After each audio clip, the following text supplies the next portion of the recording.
Welcome boys and girls, Christine here with a discussion about Malakai Makaisson's campaign in Warhammer 3 Immortal Empires. With Immortal Empires becoming far more available, I think it's worth talking about the single best campaign that Creative Assembly has ever done. In Total War history, this is the most played campaign, the most popular campaign, and widely considered the best that CA has ever done. This is the campaign that should set the standard for what a campaign should be. Not necessarily in terms of gameplay specifics, but in terms of the quality that CA delivered right here. Because it's a combination of things. It's not just Malakai's unique mechanics, but it's those mechanics combined with the Dwarf rework that make it such a great gameplay experience. It's not a campaign for the beginner players, but it is the quintessential Total War Warhammer campaign, because what it really is the Gotrek and Felix campaign personified. And the reason I say that is because the adventures that Malakai has are kind of based on the stories of Gotrek and Felix. Not specific ones, but the inspiration of it. So you're going on various adventures in various corners of the world. And since we are playing Malakai, who is an engineer, you get to tinker with various things. So you get to start with cannons or gyrocopters, then you go into goblin hewers, gyro bombers, and flame cannons, organ guns, and eventually thunder barges, once you've gotten everything unleashed. I mean, seriously, all this campaign needs is for Tanquil to show up in the final battle as one of the lords leading it, and would be perfect. Maybe once Creative Assembly does add them into the game, we could have him show up in that final battle. Would be a proper send-off for this campaign. You know, just that final note. Because otherwise, it's really good. Just, we don't have Tanquil at the moment. Now, in order to grasp what makes this campaign, it's important to understand the dynamics that we've been dealing with for years in Total War. A lot of the time, when we deal with a campaign, we have some initial challenge in that campaign, and that initial challenge is roughly 80% of that campaign difficulty. When I say initial challenge, I'm talking about the first 20, 30 turns. Now, Malakai does have that dynamic too, but what's interesting here is his initial opponents, be it the Nurgle faction he starts at war with, or Trunk, or even Helpit, though that's a beefier one, they're all relatively easy for him to deal with. So Malakai's campaign is not necessarily so much about the initial opponents, it's more about the mid-game and late game.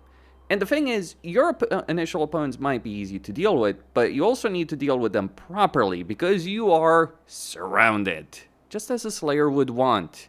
And this is where this campaign can go sideways very, very quickly. Maybe Boris Ursus does survive against Archaon and Arbol. Maybe he gets wiped out by the combination of Arbol, Archaon, Vassal of Archaon, and the Demon Prince. Maybe Epidemius comes and joins in the fun. Maybe Azazel proves to be a bigger challenge than you might expect. Maybe not. But certainly the Skaven can be a dangerous foe as well. So what makes this campaign good, inherently speaking, is because of the starting position. You are forced to make decisions on how you're going to tackle these various opponents, and they are certainly going to be coming for you. And that's just because of the starting position.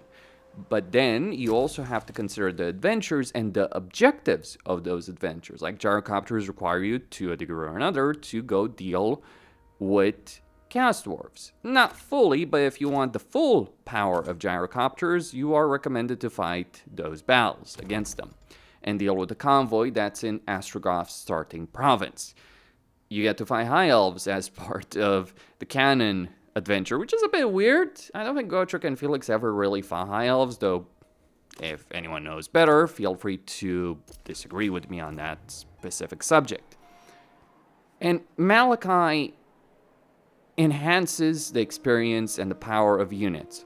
But just because you have powerful units and you get a couple of them for free, does not mean you get a free pass. This is not necessarily a campaign about the battles themselves being especially difficult, this is a campaign where you have to think strategically. Okay, I have powerful armies, but I have a wide front to defend right here with Kislev, with Krakadrak, with the Mountains of Hell. Where am I going to dedicate my forces? Where am I going to fight? Where am I not going to fight? Those are the key decisions that you have to make in a Malakai campaign. Especially because these adventures may take you all the way from the Chaos Wastes all the way to Forgrim. So that is one of the key aspects that makes this campaign so good. But then you also have to consider one of the key mechanics of the dwarves in the Aftermath of Thrones Decay, and that's the Age of Reckoning. Age of Reckoning is, in essence, a mechanic that pushes you as a player to keep the momentum going in a campaign. It's something Creative Assembly has toyed a lot through various systems. You can think about Lubu, you can think about Tarox, you can think about Khorne. I think it is the best version of the system, because instead of just giving you a lot of campaign movement range or resetting it, you have a certain number of turns to gain an objective. But then once those turns end, you get certain benefits. If you've done really well, you get the Grudge Seller army. But the important thing is that it's constant, unless you decide to disable it with the Deeps. But the Deeps kind of feels a bit tacked on from my perspective as a system. It works, it gives you a lot of money and power later on in a campaign, but it's kind of contrary to the purpose of how dwarves play. And some will argue dwarves should play more slow, but that's not quite what dwarves do in the lore, quite seriously. Especially Gotrek and Felix, but you look at Ungrim, you look at Forgrim. I mean, the closest I think we can have as a dwarf playstyle that is defensive in nature is Belegar, and even then, it wasn't really as defensive as you might think. Belegar was constantly fighting every day for inches in Caracade Peaks against Skarsnik and Queek. That was like kind of like World War I in the Underway or in Caracade Peaks, but it did have constant friction, constant fighting. So even then, but you look at Grombrindle, you look at Forgrim, you look at Ungrim, they go out and do shit throughout the world constantly. Not just, oh, we just send an army occasionally. No, they are constantly on the move, constantly doing things, especially Ungrim, right? So that is one of the factors. In fact, if you look at Ungrim in the end times, he is very, very engaged and very active. He's certainly not fighting defensive battles. He's going out there, except Averheim, but even then, discussions on that subject. Okay, so you do have that dynamic of going out there doing things. You then have the Age of Reckoning. You have the adventures as kind of like a mid-game objective, because really, some of these are early game, some of these are mid-game, and some of these are late game, especially the Thunderbarge one, because of how late you can get it. But then you combine that with the Great Book of Grudges. And the way the Great Book works is that, in essence, every single campaign of the dwarves has some kind of legendary grudge they're going to aim for, one way or another. So when we look at Malakai, his objective is to take out Norska. But then you also have to consider Skaven Blight, and you also have to consider the Confederation of other legendary lords.